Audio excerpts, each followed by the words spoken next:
The woman opened her eyes only to realize she was back in college. Right at the moment she gave the scumbag $1 million to save his sick mother. Her classmates were still gasping at her generosity. Then the scumbag walked in, with the scheming girl beside him. He handed her an IOU and said he'd repay her with interest. Last time she tore it up like a fool, thinking love could be bought with devotion, but she was only fooling herself. But not this time. She took the IOU, demanded a repayment date, and pressed his thumb down for a print. The scheming girl asked why he even gave the IOU. He scoffed, thinking the woman still worshipped him. But he didn't know, this woman had died once. 7 years of marriage in her past life never earned his love. When she was diagnosed with terminal illness, she called him again and again. But he was at an award show with the scheming girl. She saw her mother's heirloom on the scheming girl's wrist. She snatched it back on stage and slammed the divorce papers at him. The scheming girl pushed her off the stage. In her final moment, she saw the noble heir from the capital rushing to her side. Regret pierced her heart. She abandoned him for a scumbag. Now reborn, she ran to find him again. She saw him boxing, and her eyes filled with tears. She bowed deeply and apologized for her past cruelty. He was stunned, thought she was possessed. She begged him not to go abroad again. He scowled, thinking she wanted help chasing the scumbag again, but she swore she would never love that man again. He checked her forehead, thinking she had a fever. The woman grabbed his hand and vowed to prove it. The scumbag watched from afar, still thinking he was the prize, but the scheming girl knew. Something had changed. She tried to seduce the heir with a staged, accidental encounter, but his eyes skipped over her and landed on the woman behind. When asked what kind of girl he liked, he replied, "Girls in white dresses." The scheming girl smirked, thinking he meant her. She vowed to win his heart at the upcoming singing competition, so she begged the woman to help her fake her vocals. The woman agreed, with a cold smile. It was the same setup that made her a star last lifetime, but not this time. On the big night, the scheming girl wore her white dress, ready to shine. She believed today she'd become a star, and the woman,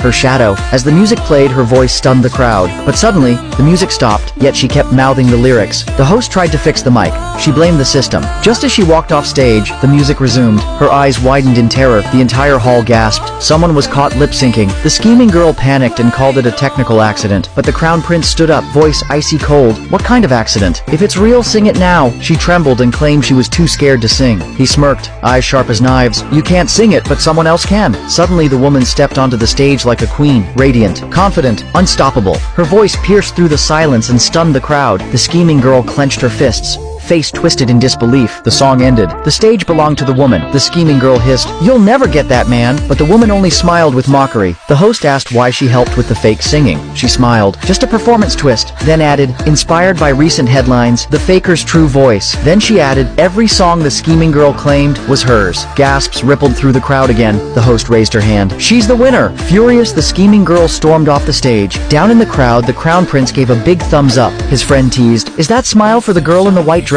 The prince snapped, "Shut up, I'm into black today."